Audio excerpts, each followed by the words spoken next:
हठात विराट बड़ गछ पड़ी अवरोध कला रास्ता यातायात बाधाप्राप्त। अग्निशम विभाग गछ काटी अवरोध हटाइले। पलेंगा छक ठारू मात्र 1.5 किलोमीटर दूर पलेंगा एवं डीएवी मझिरे मुंडा मालांगा मुख्य रास्ता कड़े थिबा एक लिंब गछ आकस्मिक भावे बिना वर्षारे पवन रे हठात रास्ता उपरे मूलरू भांगी पड़िला, जहा फल किछि समय पर्यंत जानवाहन चलाचल बंद होइतिला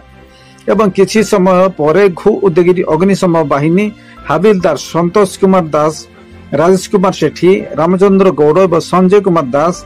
त्रिनाथ रेड्डी एवं घु उदयगिरी एसडीपीओ अजय कुमार विशिंग निर्देश क्रमे घु उदयगिरी आदर्श थाना एसआई रंजिता बेहेरा, एएसआई बुलू बेहेरा, रविंद्र कुमार सेठी एवं ग्रामवासी सहयोग रे गछ काटी सफा करथिले अग्निशम बाहिनी कर्मचारी माने एवं यातायात स्वाभाविक होइथिला।